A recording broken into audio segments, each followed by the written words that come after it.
got it. Excellent. Good morning, Dr. Robert Sands. How are you today? I'm good, Diane. Good morning to you from Olympia, Washington. Oh, fantastic. Have you got snow or is it spring? No snow. Spring. It's going to be a nice day. Oh, lovely. It's not warm, but it's warming up. Fantastic. We've had a scorcher here today, and our topic today is a lovely, it's a very current topic, and we're going to explore it in our own way. And you came up with a term when we were discussing this that I really liked, and the term was race obsession. And I really thought it was a very healthy way to give a title to something that is really quite, I don't know if it's a manufactured thing that we're going through in the world now, or if it's a natural thing for people to be obsessed by race and color and where have you come from. One of the things I would say, Bob, before we dive into it, and I'll let you answer that, is I've always said, the Spanish don't want to be Chilean, the Canadians do not want to be German, and the French definitely don't want to be English, and the Japanese do not want to be Korean. And we have this life, this richness of diversity on our planet, and something to celebrate, something to enjoy. Why has this become a problem, do you think? Well, I mean, that's a causation question. I'd say the origin of increasing race obsession is because it delivers power to those who promote race obsession. It's working. If it didn't work, then it would fail. So, I think it's just temporarily. I don't think it can work in the long run because it's too destructive. It's destructive of individualism. It promotes group identity over individual identity. And the progress of the world relies upon individuals becoming stronger and more emancipated and more, who they make themselves out to be in the long run. Whereas if they're obsessed with being in a group, it's very restrictive. It puts you're always, instead of thinking of what you can do as an individual, you're thinking of your group, and especially if the group becomes linked with oppression or that you're a victim. It's the other aspect of racism is that it promotes the idea of victimhood rather than the opposite, which would be, regardless of your past, you can move forward and escape whatever negative influence there might be. So this is very complicated. It involves individual versus group psychology. Yeah. It involves politics. Yeah. And take it away. Take your pick. And I mean, it really builds on what we've been talking about in all these conversations about constructing a fantasy that then collides with reality. And in my experience, and I'm really interested in your psychological, your expertise here with the psychology. In my experience, having a timeline in your life is something that is used in hypnosis. When you have your own timeline and you have what's in the past, you compartmentalize somewhere. What's in the present, you compartmentalize somewhere, and what's in the future, you have a place for it. And you often get people to visualize where these things are in their own life. And you'll get people whose past is right in front of them, blocking their future.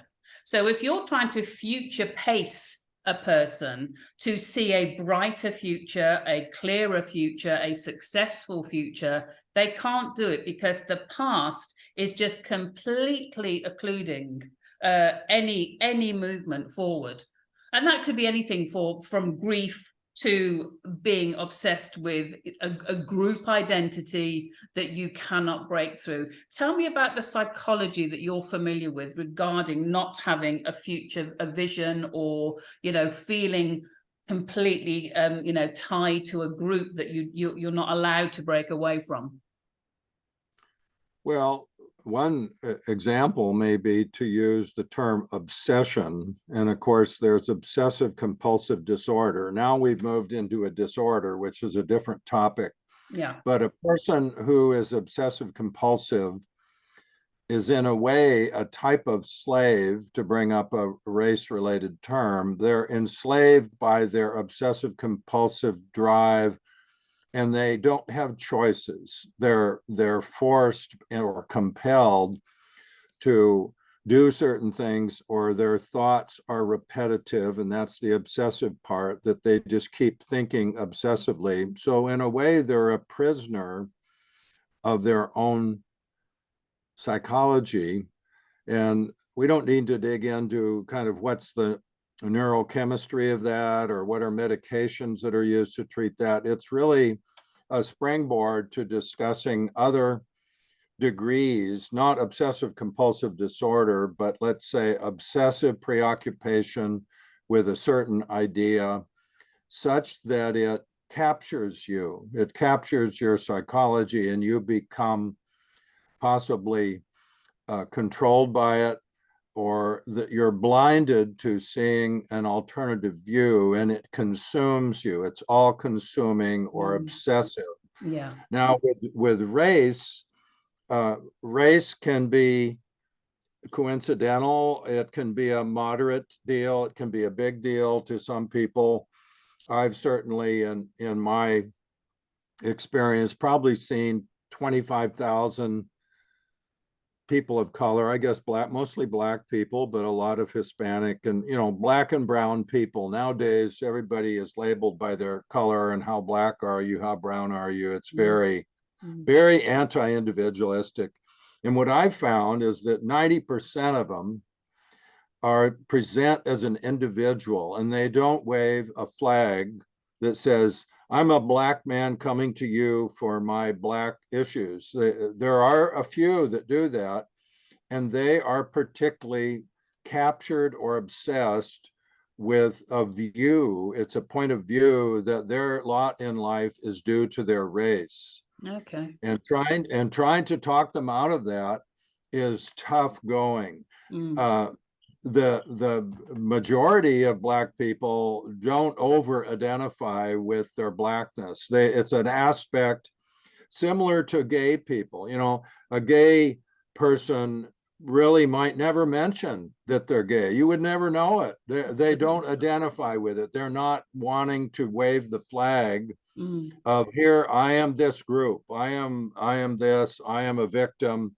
So in a way, the racism politics and the racism game is about achieving power, and it's about encouraging people to over identify with a group in the service of some political agenda that is rather obvious today. It's going on overtly, where subgroups of people who are different from the majority, and now we're into talking about majority and minority culture. And you mentioned all these different countries that want to hang out with each other. I mean, are they all racist? Well, then if you define it that way, then everybody's racist. Everybody has an identification, and everybody has a preference. And the fact that somebody looks a little different creates and promotes tribalism. If we all look the same, then there could be all sorts of oppression. Absolutely. But you wouldn't blame it on your skin color. You would blame it on something else. You could still do the victim argument. Yeah. And what I find quite perverse in a way is, as you say, it's a strange seeking to empower, yet it just opens up the victim wound again. It does almost the opposite, because it kind of it just shouts, I don't feel good enough. I don't feel good enough. I don't feel good enough. No matter what happens, no matter what's done, I still don't feel good enough. And I don't know how people that get kind of in that obsessive type of mode start feeling good enough that they don't have to kind of, you know, point the fingers at anyone else. Because as we know, the healing starts with us. The healing starts within. And I often use the example of, say, in England, if a child is born into a family that supports Arsenal, that child probably has a slim chance of wanting to, you know, support Millwall or Manchester United. You know how families have this tribal thing about football? We're an Arsenal family, or we're a Manchester United family, you know? And it's like, it's almost like that with the race thing. And we are a family that, you know, do not like A, B, C, or D race. You know, we stick to this narrative. We don't seek to heal it. We seek to perpetuate it. And we seek to perpetuate our victimhood. And we seek to, even though we're seeking power, we're kind of inverting it in a bizarre way. What do you think about that?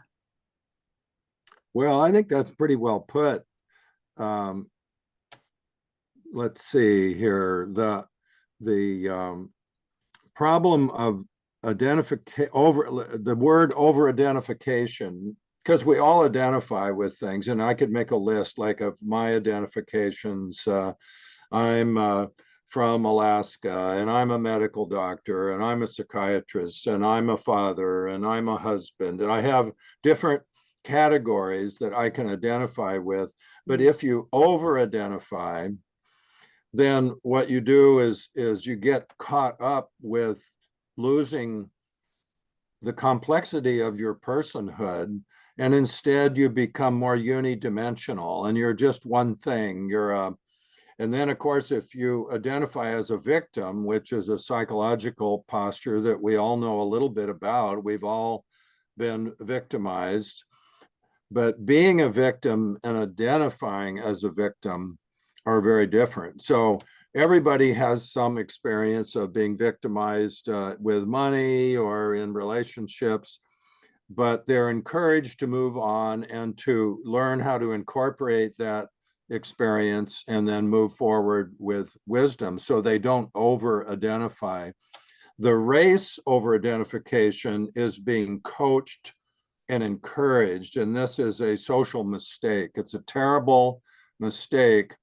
And the people doing it, when they're going to, you know, if they were ever called to account for all the harm they're doing by encouraging race over identification or race obsession, it's just appalling. And yet they don't see it. And I think because they see the power, they see the mob growing. There's a mob mentality about race identification that's very much against individualism. And ironically, or truthfully, Martin Luther King, a spokesman for individualism, said it's really about character, not your race. So he was wanting to encourage people to move into seeing the individual. Yeah. And we can all benefit from this. If you run into somebody, you might say, oh, there's a big black guy. And then you find out they're a puppy dog. And that because they're an individual, the category that you might naturally assign to them, and I guess that means you're a racist, but all it means is that you have a perceptual apparatus, you notice differences, you're more comfortable with things that are familiar, you're not evil, you're just reacting. And then you see that they're an individual, and any racial coloring, to use the term, moderates. And this is what happens in the office in a psychiatric consultation. Somebody may present with a lot of racial energy, And then you find out they're an individual and you start talking to them as an individual, and they forget all about it. And they go off into the human issues that they have. And we might go back and say, well, what are you going to do with this race thing? And they say, well, it's really, I mean, I don't want to talk anymore about it. And so what you bring to a relationship, if it's race obsessed, then it will make it impossible or very unlikely that you can have a relationship person to person. Back to individualism. So the idea, again, looking for ways forward and solutions is bringing forward the character, the person, you know, not the label, and developing that. And it must be quite hard if you're from families, and you know, goes right across the board all around the world, I'm sure, that are just completely really hypnotizing the mind to think in a certain way, or not think in a certain way. And maybe just because the grandparents never did A, B, C, or D, and then maybe the parents had, it's I don't know, is it parenting? Is it to empower the young people that are coming up? Or because it's one of the things I think is crucial, to bring up a child to just go, okay, I'm capable. You know, do not label me just by, you know, I might be Mexican, or I might be, you know, whatever. Is it as simple as that? Because I was watching a video earlier on about critical race theory being taught in schools, and I wasn't really sure what critical race theory is, and I'm sure that I read that they say race is a social construct. And race is basically, again, it was quite bizarre, because it was so victim based that, you know, we are the victims of, obviously, I'll say it, you know, people of color are the victims of you know, the white race. And it's like kind of being taught in schools. And I thought, that's not very helpful to any kid. Doesn't matter of color or not. And it's like, wow, what a diversive, you know, when they say they want, you know, unity, isn't it like a diversive thing to kind of bring into life? Critical race. What is, I was actually trying to pull the words apart. Critical race theory. It's like, okay, it's a theory to begin with, it's not fact. So there's another thing. But sorry, I'm kind of over talking, so give me your opinion on that. Let me inject that I know quite a bit about critical race theory, and it's really psychological communism or Marxism. It derives from Marxist critical theory that believes that the world should be divided up into privileged people and oppressed people, and we need to have a war. So it's very divisive. The natural differences in people are not viewed as natural. They're viewed as totally due to a political process, and that therefore the solution is political. Okay. I would say it's rather obvious that race is not a social construct. Race is a perception. In other words, you're born with eyes, and you look and see a difference. One time we had a friend that had a dog that barked at the black policeman, or mailman, the black mailman, and they wondered why the dog. And I said, well, the dog sees a difference. Yeah. The dog just hears a difference. The dog is used to white people, and here comes this poor black guy, and the dog barks at him. Well, is the dog a racist dog? No, the dog is perceiving difference, and then it's a matter of how we handle differences. And of course, if you're a kid, and we were all kids, there's differences everywhere. There's not just differences in race. There's differences male, female. There's differences in height. There's differences in ability. And all of this is a C for children to learn how to negotiate differences. And then they form groups. They get comfort. They want to be comfortable. And so they aggregate with their own kind, Mm. birds of a feather, birds of a Mm. feather. Mm. And is that racist or wrong that there's a Mm. preference and attraction to Mm. be? I think criticizing that is such a terrible mistake. Why Mm. would you criticize human nature? What you Absolutely. want to do is work with human nature. You don't want to fight it. You Mm. can't get rid of it. Mm. These utopian idealists who think they can get rid of human nature are delusional, and they're Absolutely. misguided. You should not make wrong or shameful a naturally occurring reaction. You should work with a child, and I work with children, what they should do with that. You can't stamp it out. You have to integrate it and work with it. Mm. And with race, if you grow up in a multiracial community, you learn to, like, I grew up in Alaska where the Tlingit Indians were my classmates. And so we had relationships. Were they different? Yeah. Did they, but so what? We didn't care. You don't Mm. care. You set that aside Mm. because you're being encouraged to. You're not being stampeded or brainwashed into Mm. a hateful, polarizing, Mm. destructive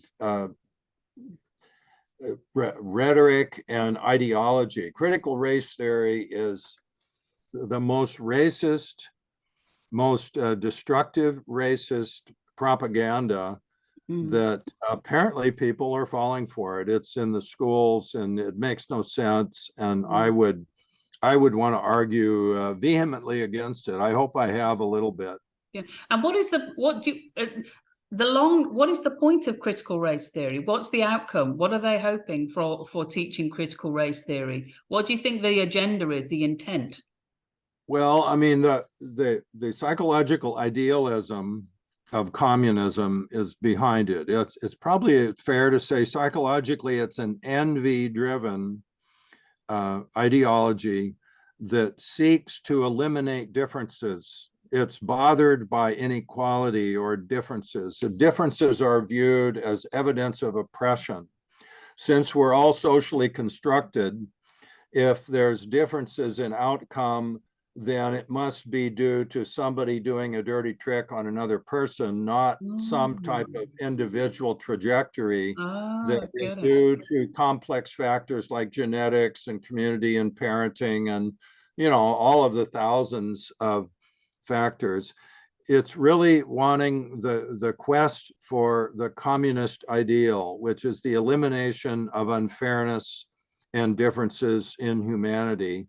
And those experiments have been tried, and unfortunately, they're a very, very grim, destructive outcome. So I think psychologically, critical race theory is yearning. It's yearning to eliminate differences and to blame people who have achieved more, that it must be due to race. Race is the explanation for it. Wow. That is actually quite frightening to think that a certain group of people would go so far. And again, it's always looking outwards. It's never looking inwards. It's not going, okay, well, I have this opportunity. I saw a video earlier on today, and it was just on Telegram, and it just came up in my feed. And it was a person asking a load of people of color about what do these white privileged men have access to that you don't?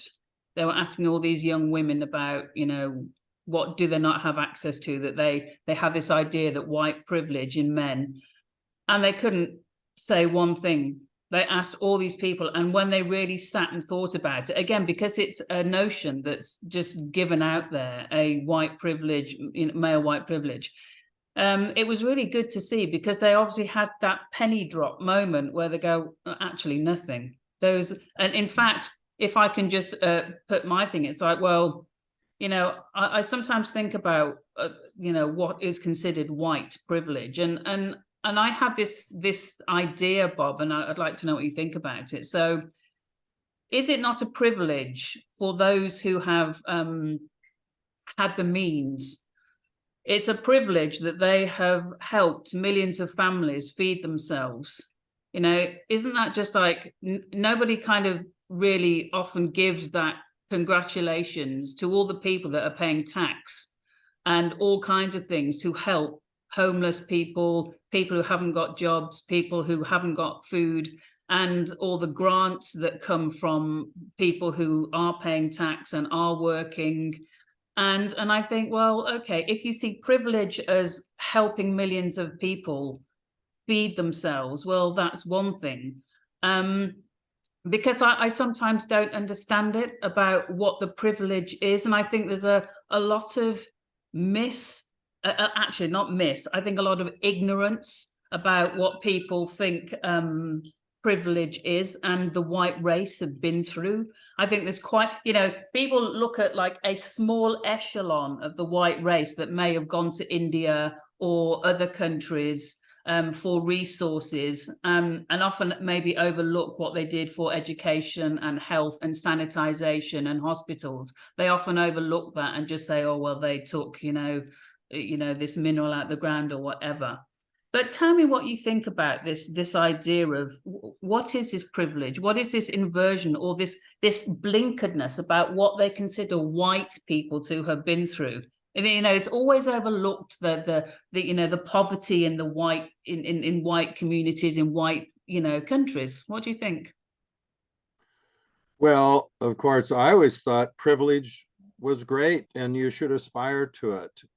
Yeah, In the Army, we said rank has its privileges, and yeah. you honored your senior officers. I remember one of my supervisors at Walter Reed, a black lieutenant colonel.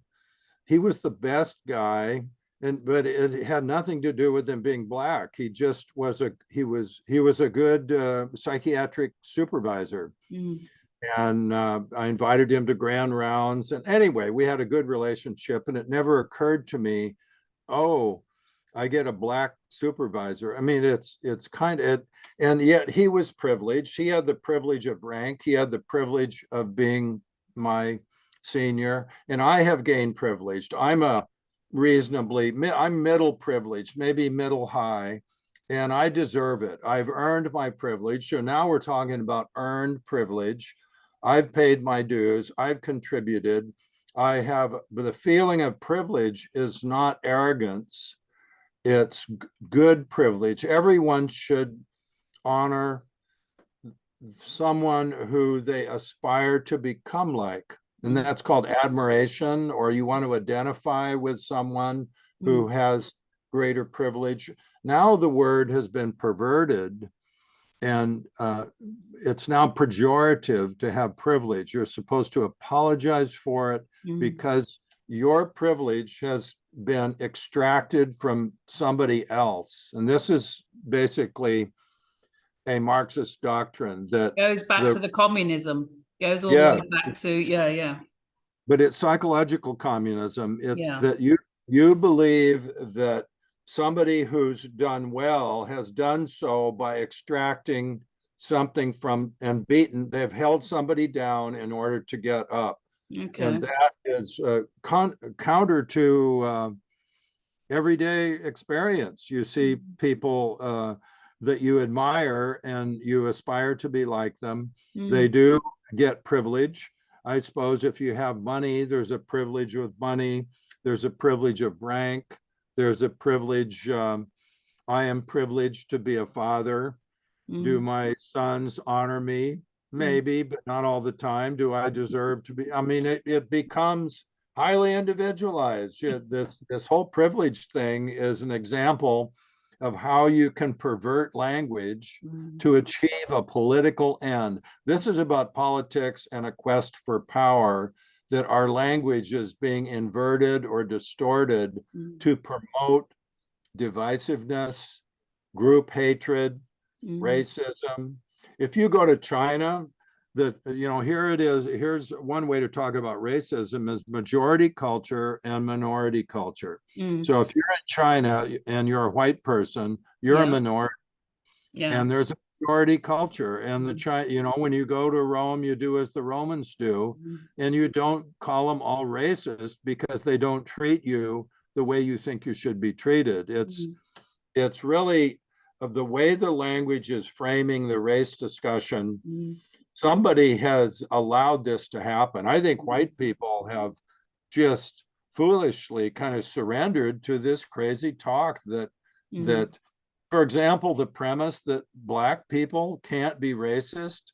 Well, how ridiculous. Black people are more concerned with race than white people. The majority culture doesn't think constantly about race. They really don't. You're too busy having your life. You're with your friends, you're at work.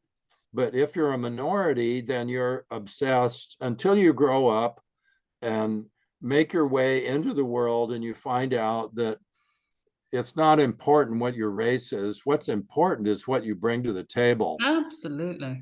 If you don't bring things to the table, you will not be chosen. If it starts with kids, if you're not chosen to play baseball, it's because you're not a very good baseball player. It's not because you're a certain color. Yeah, totally.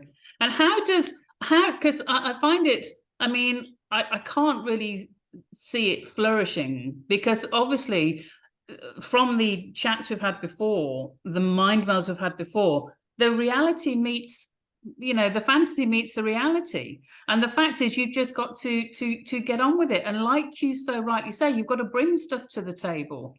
You have to turn up, you have to be on time, you have to do your work, you have to just be there, you have to be responsible, you have to do all that kind of stuff.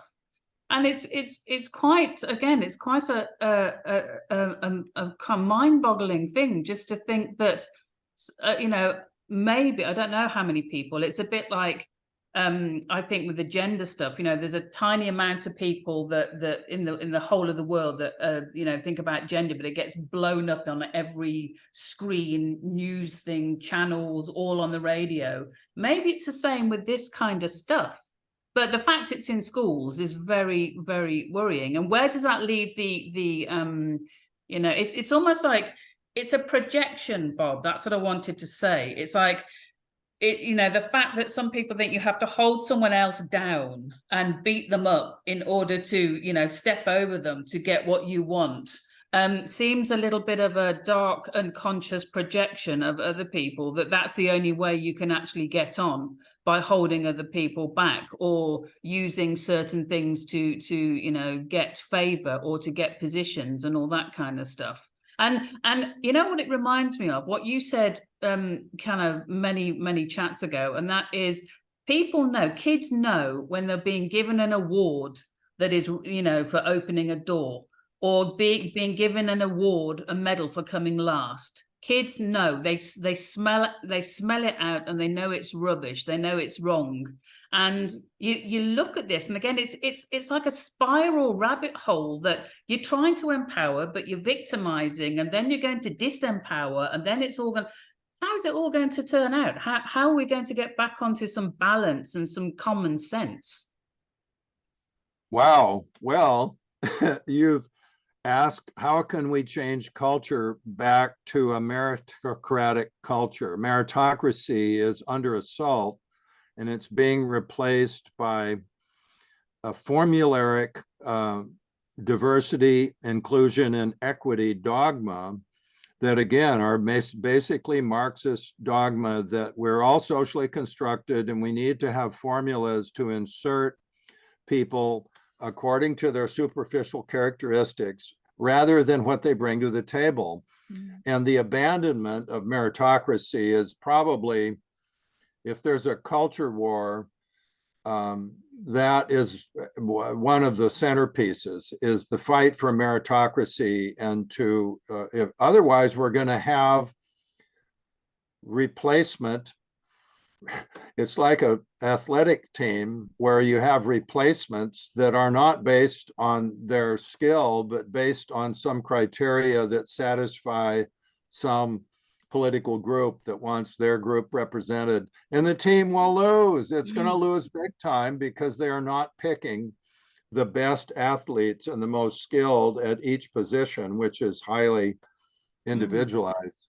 And it's the same for business, isn't it? If you're promoting people just not on merit, but on other stuff that you fantasize in your mind, that they fantasize about, and people aren't getting jobs on merit and experience and turning up at the university and getting their degree, not by, you know, lowering marks or, you know, giving certain favoritism, but just by purely getting it because you've slogged your heart out and sat at the table till 3 a.m. trying to get your thesis in.